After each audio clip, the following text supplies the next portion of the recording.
Hello, vinyl community. I'm back to do a top 10 finds of 2014 kind of video thingy. Hope Keith Jarrett isn't playing too loud in the background. And cheers! I'm drinking some Highland Park whiskey. I'm still on my Christmas vacation. I have less than a week left of 2.5 weeks. So that's great and sad at the same time. But yeah, and I'm going crate digging on Monday, which I look forward to. It's the first proper digs since months and months. So happy New Year, everyone! I hope your 2014 was good, and I hope that 2015 is going to be a great year for everyone. And I watched some videos. I haven't been that active in the VC in 2014 for obvious reasons, having a baby and all, and other stuff happening in life.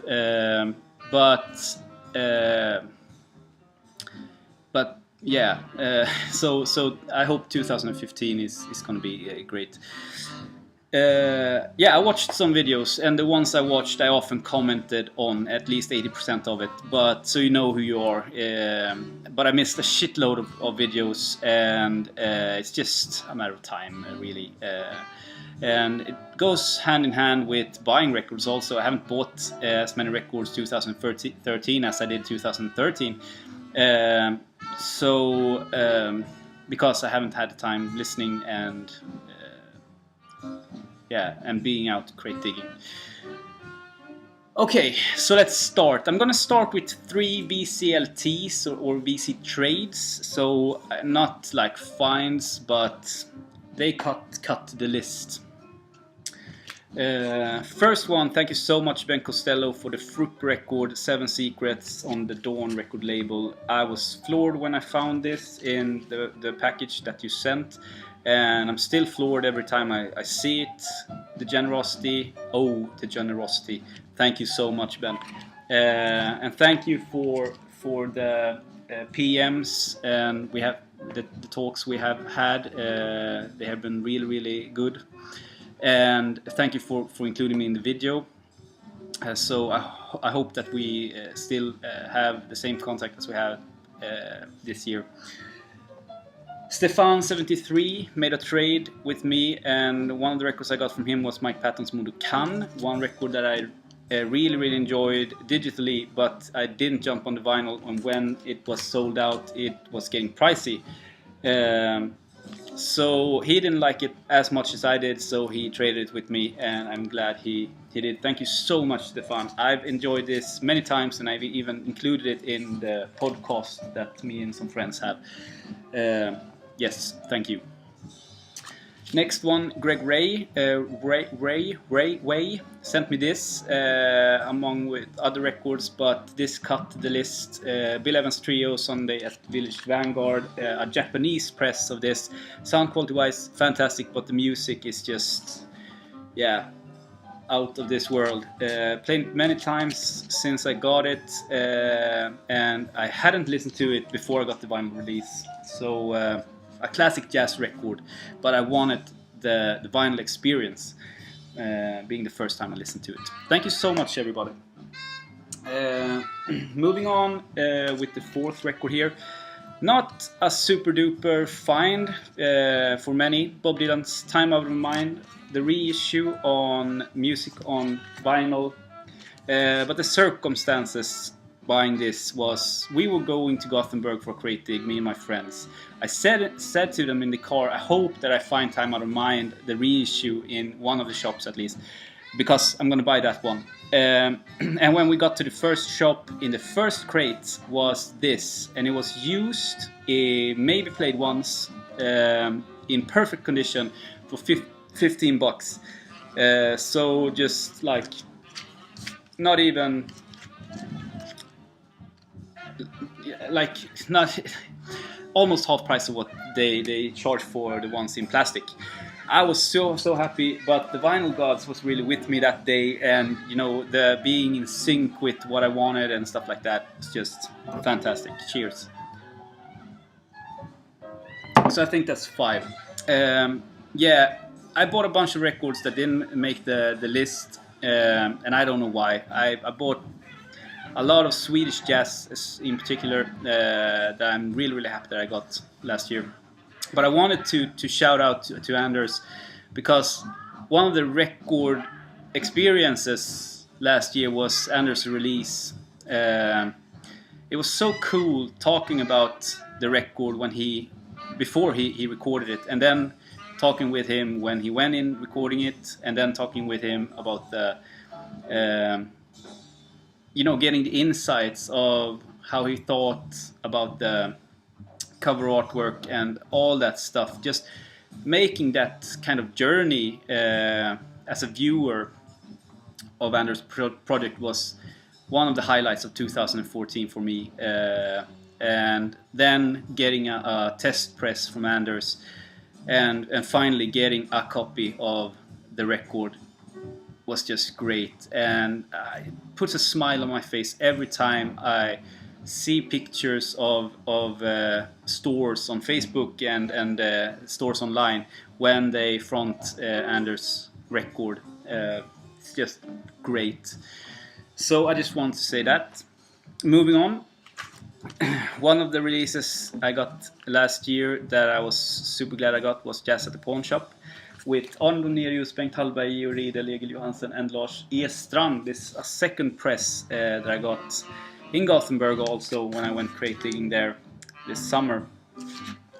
But the sound quality of this is just to die for. Even if it's a second press, it's to die for. And the music is fantastic. So vinyl experience wise, listening to this the first time and getting floored made it make the list. And it's not a super rare or expensive record, everyone can get it. And if you're a Swedish jazz fan or a jazz fan, I urge you to check it out and actually buying it. So I got this early 2014, I think, maybe even late 2013. But Råg I ryggen, a classic Swedish prog record that every collector of Swedish prog I imagine wants in their collection. It's more on the heavy rock prog side, and to be honest, maybe only 2 or 3 tracks are actually really good. The rest is not that good in my opinion. But as a collector of Swedish prog, it's an awesome record to find for maybe $30, $40, something like that. A silly price compared to what you have to buy it for otherwise. Not in perfect condition, but not in bad condition either. So I was very happy with that. The next releases, or the next finds that I'm going to show you, I found at the concert we went to when we saw Damon Suzuki from Cannes and Fläsket Brinner, amongst others. Han Bennick, also Bennick. There was a seller there selling records, and I found both of them for a great price. It's the 70s reissues of these, but I don't mind. It's still one of the best finds. Records that I like the blue one best. Records that I wanted in my jazz collection because of being on a Coleman record, being recorded at Golden Circle in Stockholm, and being a Blue Note, and being such an awesome cover. So that's why they made the list this year. Have been enjoying those. Next one, found this at a new store when I was creating with Anders this summer when we saw Neil Young. Elginas Trädgård, as you can see, not in perfect condition at all. The vinyl is fine, but the cover is pretty beat. And I got it for a reasonable price, and I don't think I'll look for a replacement copy. I don't need to. Maybe, I mean, if I find it for a silly cheap price or get it for free, of course I'm going to replace it. But, for the money that they go for, I won't replace it. This is Elginas Trädgård, a cosmic kraut prog record on the Silence label. Just so out there, so ahead of its time, and just fantastic Swedish release with cover artwork that is to die for.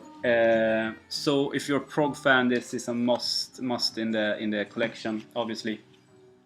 I urge everyone that likes a little more freaky prog or cosmic prog or kraut to check it out. You will love it.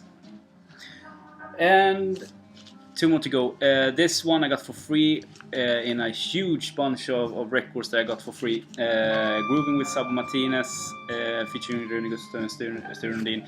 This made the list because of the production story being kind of cool that I told you about when I showed it in a video. Being a Sabo Martinez record, it's a cool record, and getting it for free. Not super rare, but not super easy to find. Yeah, made the list. And finally, and the one that, I mean, is the find of the year, the find of a lifetime, and I had to include it in the video. The July record, original press on Major Minor Records. Found it for free in a bag of disco records and other shit. Just I threw it away, the rest of them, but this I obviously kept.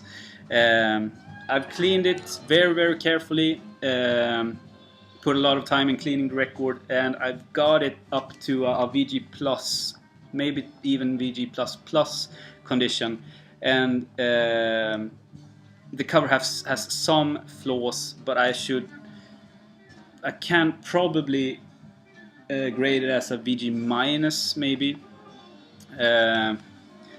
2,000 British pound plus record for free in a bag of disco shit records is just the find of a lifetime, I guess. And I think I'm actually going to sell it. I didn't know before, but I think I've made up my mind. I'm going to sell it this year because I will probably need the money, and it's just the right thing to do.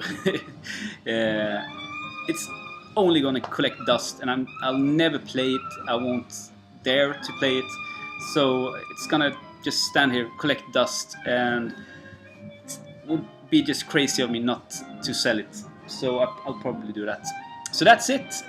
Thank you again so much. Happy New Year. I said that before. And I look forward to a great vinyl year and VC year 2015. Please comment if you have the time and the lust to do it, or if you have any questions, obviously. And I'll talk to you soon.